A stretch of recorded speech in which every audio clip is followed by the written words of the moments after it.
حضرت امام حسن علیہ السلام 15 رمضان 3 ہجری کی شب کو مدینہ منورہ میں پیدا ہوئے۔ ولادت سے قبل ام الفضل نے خواب میں دیکھا کہ رسول اکرم صلی اللہ علیہ وسلم کے جسم مبارک کا ایک ٹکڑا میرے گھر میں آ پہنچا ہے۔ خواب رسول کریم صلی اللہ علیہ وسلم سے بیان کیا۔ آپ نے فرمایا، اس کی تعبیر یہ ہے کہ میری لخت جگر فاطمہ کے بطن سے عنقریب ایک بچہ پیدا ہوگا جس کی پرورش تم کرو گی۔ مورخین کا کہنا ہے کہ رسول اکرم صلی اللہ علیہ وسلم کے گھر میں آپ کی پیدائش اپنی نوعیت کی پہلی خوشی تھی۔ آپ کی ولادت نے رسول اکرم صلی اللہ علیہ وسلم کے دامن سے مقتول نسل ہونے کا دھبا صاف کر دیا اور دنیا کے سامنے سورہ کوثر کی ایک عملی اور بنیادی تفسیر پیش کر دی۔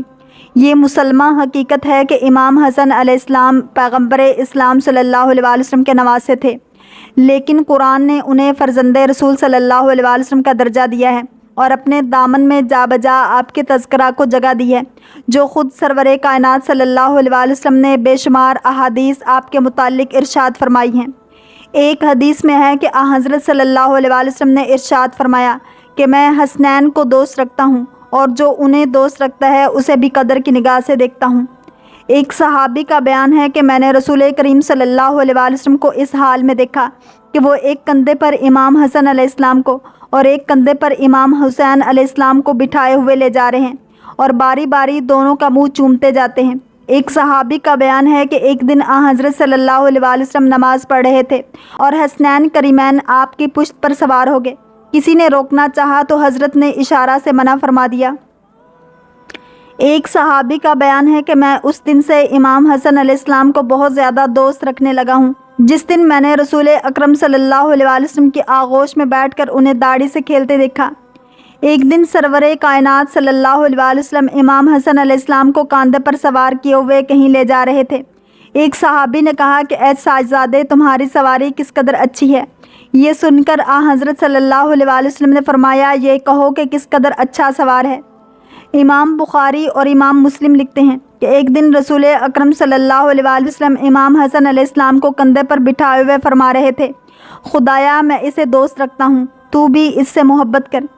حافظ ابو نعیم ابو بکرہ سے روایت کرتے ہیں، ایک دن حضرت صلی اللہ علیہ وسلم نماز باجماعت پڑھا رہے تھے کہ ناگہاں امام حسن علیہ السلام تشریف لے آئے اور وہ دوڑ کر پشت رسول صلی اللہ علیہ وسلم پر سوار ہو گئے۔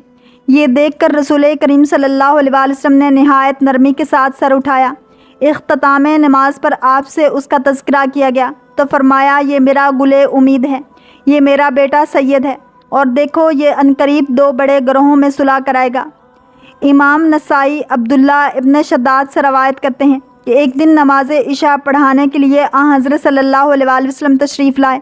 آپ کی آغوش میں امام حسن علیہ السلام تھے۔ حضرت صلی اللہ علیہ وسلم نماز میں مشغول ہو گئے۔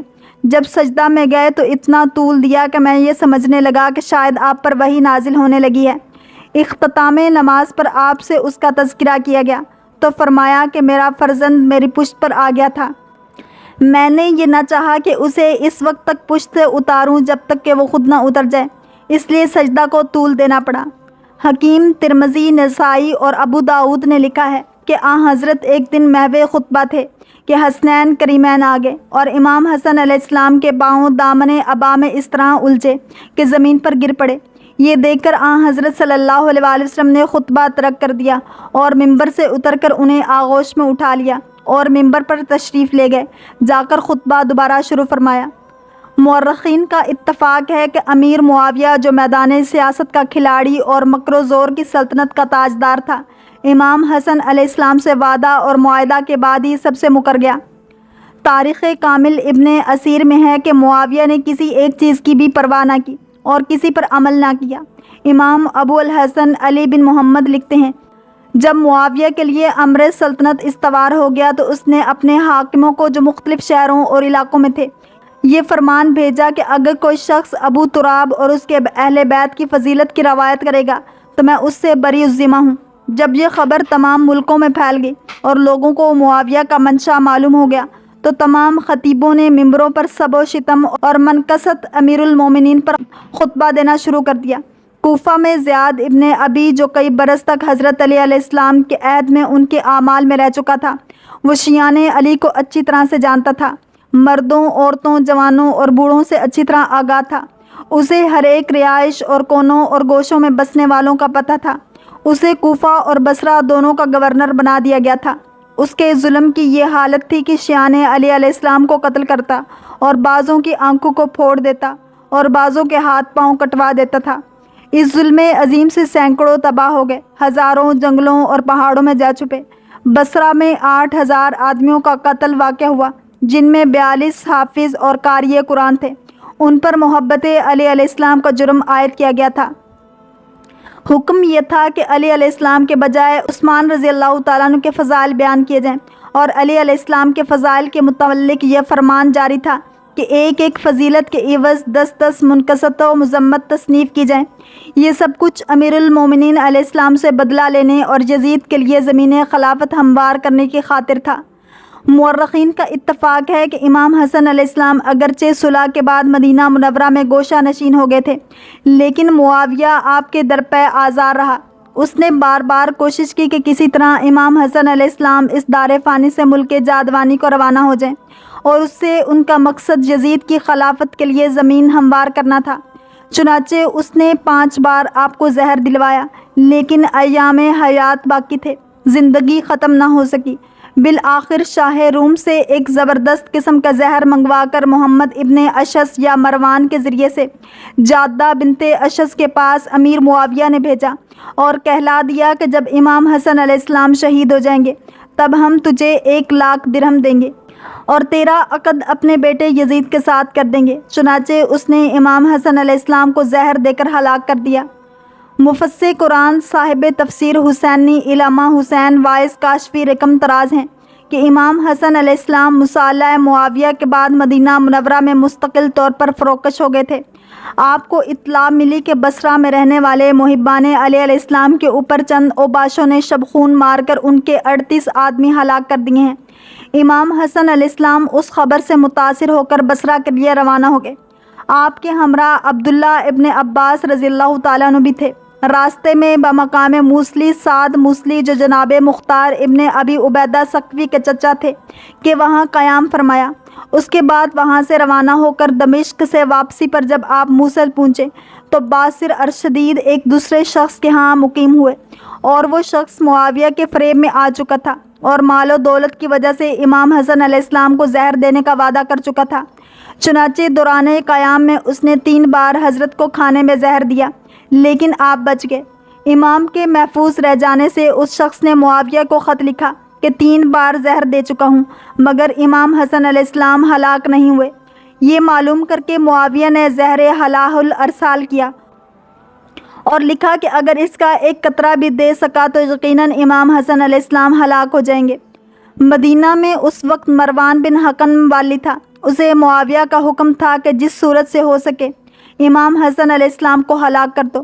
مروان نے ایک رومی دلالہ جس کا نام الجسونیہ تھا کو طلب کیا اور اس سے کہا کہ تجادہ بنت اشعث کے پاس جا کر اسے میرا یہ پیغام پہنچا دے کہ اگر تو امام حسن علیہ السلام کو کسی صورت سے شہید کر دے گی تو تجھے معاویہ 1,000 دینار سرخ اور 50 قلعت مصری عطا کرے گا اور اپنے بیٹے یزید کے ساتھ تیرا عقد کر دے گا اور اس کے ساتھ ساتھ 100 دینار نقد بھیج دے گا۔ دلالہ نے وعدہ کیا اور جادہ کے پاس جا کر اس سے وعدہ لے لیا۔ امام حسن علیہ السلام اس وقت گھر میں نہ تھے اور بمقام عقیق گئے ہوئے تھے، اس لیے دلالہ کو بات چیت کا اچھا خاصا موقع مل گیا اور وہ جادہ کو راضی کرنے میں کامیاب ہو گئی۔ الغرض مروان نے زہر بھیجا اور جادہ نے امام حسن علیہ السلام کو شہد میں ملا کر دے دیا۔ امام علیہ السلام نے اسے کھاتے ہی بیمار ہو گئے اور فوراً روضۃ الرسول صلی اللہ علیہ وسلم پر جا کر صحت یاب ہوئے۔ زہر تو آپ نے کھا لیا لیکن جادہ سے بدگمان بھی ہو گئے۔ آپ کو شبہ ہو گیا کہ جس کی بنا پر آپ نے اس کے ہاتھ کا کھانا پینا چھوڑ دیا۔ معمول مقرر کر لیا کہ حضرت قاسم کی والدہ یا حضرت امام حسین علیہ السلام کے گھر سے کھانا منگوا کر کھا لیا کرتے تھے۔ تھوڑے عرصے کے بعد آپ جادہ کے گھر تشریف لے گئے۔ اس نے کہا کہ مولا حوالی مدینہ سے بہت عمدہ خرمے آئے ہیں، حکم ہو تو حاضر کروں۔ آپ چونکہ خرما کو بہت پسند کرتے تھے، فرمایا لے آؤ۔ وہ زہر آلود خرما لے آئی اور پہچانے ہوئے دانے چھوڑ کر خود ساتھ کھانے لگی۔ امام حسن علیہ السلام نے ایک طرف سے کھانا شروع کیا اور وہ دانے کھا لیے جن میں زہر تھا۔ اس کے بعد امام حسین علیہ السلام کے گھر تشریف لے آئے اور ساری رات تڑپ کر بسر کی۔ صبح کو روضۃ الرسول صلی اللہ علیہ وسلم پر جا کر دعا مانگی اور صحت یاب ہوئے۔ امام حسن علیہ السلام نے بار بار اس قسم کی تکالیف اٹھانے کے بعد اپنے بھائیوں سے تبدیلی آب و ہوا کے لیے موصل جانے کا مشورہ کیا اور موصل کے لیے روانہ ہو گئے۔ آپ کے ہمراہ حضرت عباس علمدار اور چند ہوا خواہان بھی گئے۔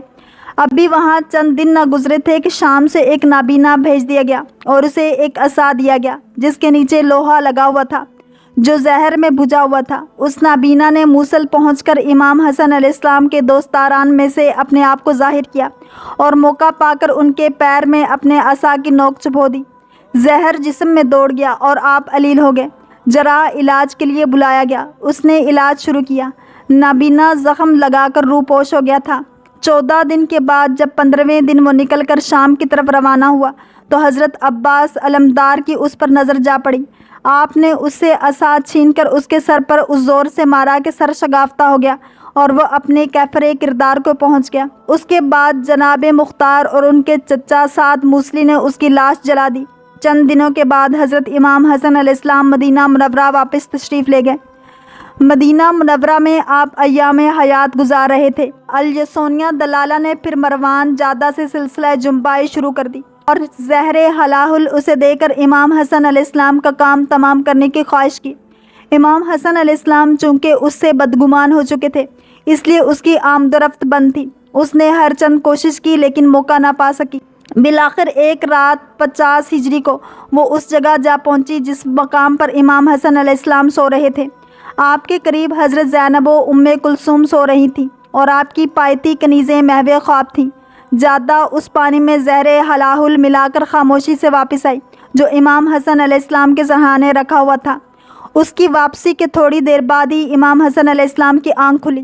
آپ نے جناب زینب کو آواز دی اور آپ نے فرمایا کہ اے بہن، میں نے ابھی اپنے نانا، اپنے پدر بزرگوار اور اپنی مادر گرامی کو خواب میں دیکھا ہے۔ وہ فرماتے تھے کہ اے حسن، تم کل رات ہمارے پاس ہوگے۔ اس کے بعد آپ نے وضو کے لیے پانی مانگا اور خود اپنا ہاتھ بڑھا کر سرہانے سے پانی لے لیا اور پیپ کر فرمایا، اے بہن، ہاں یہ کیسا پانی ہے جس نے میرے حلق سے ناف تک ٹکڑے ٹکڑے کر دیا ہے۔ اس کے بعد امام حسین علیہ السلام کو اطلاع دی گئی۔ وہ آئے، دونوں بھائی بغل گیر ہو کر محو گریا ہو گئے۔